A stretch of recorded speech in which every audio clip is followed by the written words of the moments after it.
Hi hello viewers எல்லோரும் எப்படி இருக்கீங்க? நான் உங்கள் ஸ்டோரி வித் ஐஷு. இன்றைக்கி நம்ம என்ன ஸ்டோரி பார்க்க போகிறோம் அப்படின்னா, முற்பகல் செய்யும் பிற்பகல் விளையும் அப்படின்னு ஒரு ஸ்டோரி பார்க்கலாம். நம்ம சேனலை நீங்கள் இப்போ தான் ஃபஸ்ட் டைம் பார்க்குறீங்க அப்படின்னா மறக்காமல் சப்ஸ்கிரைப் பண்ணிடுங்க, லைக் பண்ணுங்கள், ஸ்டோரி பிடிச்சிருந்தா கமெண்ட் பண்ணுங்கள், அப்படியே பக்கத்தில் இருக்க பெல் ஐக்கானையும் கிளிக் பண்ணிடுங்க. அப்போ தான் நான் போகிற எல்லா வீடியோ உங்களுக்கு நோட்டிஃபிகேஷனில் உடனே ஷோ ஆகும். இப்போ நம்ம வீடியோக்குள்ளே போகலாங்க. வண்டியூர் எனும் கிராமத்தில் கபிலன் தன்னுடைய அம்மாவுடன் வசித்து வந்தான். கபிலனுக்கு அப்பா கிடையாது. கபிலன் சிறு வயதிலிருந்தே அம்மாவின் பாசத்துடன் வளர்ந்தவன். நன்றாக படித்தவன், கெட்டிக்காரன், இருந்தாலும் கொஞ்சம் சுட்டி பையன். லக்ஷ்மி அம்மாவை பற்றி சொல்ல வேண்டுமானால் தன்னுடைய வாய் திறமையை வைத்து நினைத்த காரியத்தை சாதித்து கொள்வாள். கொஞ்சம் கஞ்சத்தனம். கபிலனுக்கு திருமண வயது வந்தது. கபிலனுக்கு அவனுடைய அம்மா பொண்ணு பார்க்க ஆரம்பித்து விட்டாள். குன்றூர் என்னுமிடத்தில் ஒரு பெண் இருப்பதாக தரகர் ஒருவர் லக்ஷ்மி அம்மாவிடம் சொல்லிவிட்டு போக, லக்ஷ்மி அம்மா பையனை அழைத்து, கபிலா, டே கபிலா, இங்கே வா என்றாள். என்னம்மா, ஏன் இப்படி கத்துறீங்க என்றான். அது ஒன்றுமில்லடா, குன்றூரில் ஒரு பொண்ணு இருக்காம்டா, போய் பார்த்துட்டு வாடா, உனக்கு பிடிச்சிருந்தா பேசி முடிச்சு கல்யாணம் பண்ணிக்கலாம்டா அப்படின்னு சொல்கிறான். போம்மா, இதோட 100 பொண்ணுக்கு மேலே பார்த்தாச்சு, இன்னமும் எத்தனை தானே பார்ப்பேன், நான் போகலை, என்ன ஆளை விடுப்பா என்று சலிப்பாக சொன்னான். அதையும் இதையுமாக சொல்லி ஒரு வழியாக அந்த ஊருக்கு கபிலனை அனுப்பி வைத்தாள்.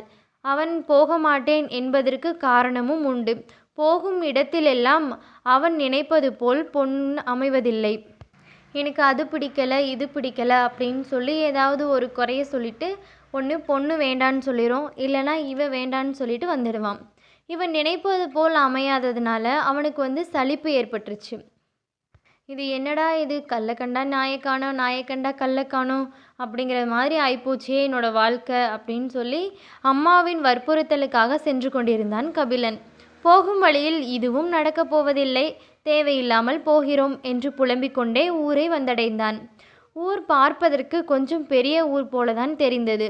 அம்மா கொடுத்த முகவரியை காட்டி ஒரு பெரியவரிடம் வழி கேட்டான். அவர், இந்த வீட்டுக்கா போற என்றார். ஆமாங்க ஐயா, அந்த வீட்டில் பெண் இருப்பதாக சொன்னாங்க, அதான் என்று இழுத்தான். இந்த வழியாக போனால் அந்த கடைசியில் ஒரு அரண்மனை இருக்கும், அங்கே தான் நீ பார்க்க வந்த பொண்ணு இருக்குது, போ போ, இதோட 101 என்றார். நன்றிங்க ஐயா என்று சொல்லிவிட்டு கிளம்பினான். அதென்ன 101 அப்படின்னு சொன்னாரே, என்னவா இருக்கும் அப்படின்னு யோசிச்சுக்கிட்டே நடந்து போய் அரண்மனையே போய் வந்தடைஞ்சிடறான். காவலாளி, யாரப்பா நீ என்று கேட்டார். ஐயா, இந்த வீட்டில் உள்ள பெண்ணை பெண் பார்க்க வந்துள்ளேன் என்றார். ஓ அப்படியா என்று மரியாதையுடன் வாருங்கள் என்று உள்ளே அழைத்து சென்று நாற்காலியில் அமரச் செய்தார். பின்னர் அரசரிடம் போய், அரசே, மாலினி அம்மாவை பெண் பார்க்க வந்திருக்கிறார் ஒருவர், வாருங்கள் என்றார். நீ போ, நான் மாலினியை வர சொல்லிவிட்டு வருகிறேன் என்றார் அரசர். மாலினி, மாலினி என்று அழைத்தார். என்னங்கப்பா என்று உள்ளிருந்து குரல் கொடுத்தாள் மாலினி. உன்னை பெண் பார்க்க வந்திருக்கிறார், உடனே கிளம்பி கீழே வர முடியுமா என்று சொல்லிவிட்டு கீழே வந்திருந்தவரை வாருங்கள் என்று சொல்லிவிட்டு நாற்காலியில் அமர்ந்தார் அரசர். மாலினியை பற்றி சொல்ல வேண்டுமானால் அமைதியான அடக்கமான பண்புள்ள பெண், அனைவரிடமும் மரியாதையுடன் நடந்து கொள்வாள். இதுவரை இவளை 100 பேர் பெண் பார்த்துவிட்டு சென்றனர். ஆனால் யாரும் மாலினியை பிடிக்கவில்லை என்று சொல்லிவிட்டு போகவில்லை. பெண் பார்க்க வந்திருந்தவர்களுக்கெல்லாம் ஒரு விதமான சந்தேகத்துடனேயே பதில் ஏதும் கூறாமல் சொல்லிவிட்டு சென்றுவிட்டனர். கபிலன் மட்டும் பிடித்திருக்கிறது அப்படின்னு சொல்வானா, இல்லை அவளை பிடிக்கவில்லை என்று அனைவரும் சொல்வதற்கு காரணம்னு ஒன்று இருக்கு இல்லையா, அந்த மாதிரி சொல்லுவானா அப்படின்னு சொல்லி பார்க்கலாம். மாலினி பெண் பார்க்க வருபவர்கள் முன்னாடி எப்போதும் வரும்போதெல்லாம் கரியை எடுத்துக்கொண்டு முகம் முழுவதும் தடவி விடுவாள். பார்க்கின்ற அனைவரும், பொண்ணு ரொம்ப கருப்பாக இருக்குது, அழகா இல்லப்பா அப்படின்னு சொல்லிட்டு போயிடுவாங்க. அவளுடைய குறிக்கோள் என்னவென்றால், தன்னுடைய அழகை பார்த்து எவனும் தன்னை திருமணம் செய்யக்கூடாது, தன்னுடைய மனதை பார்த்து திருமணம் செய்ய வேண்டும் என்று எண்ணினாள். வழக்கம் போல் மாலினியும் கரியை முகத்தில் தடவி கொண்டு வந்தாள். கபிலனுக்கு ஒன்றுமே புரியவில்லை. நம்ம எதிர்பார்த்தது போல் இல்லையே என்று மனம் வருந்தி தலையை கீழே போட்டான். பார்த்தால் கால் கை அனைத்தும் வெள்ளையாக பால் போல் இருந்தது. நன்றாக மீண்டும் ஒரு முறை மாலினியை உற்று பார்த்தான்.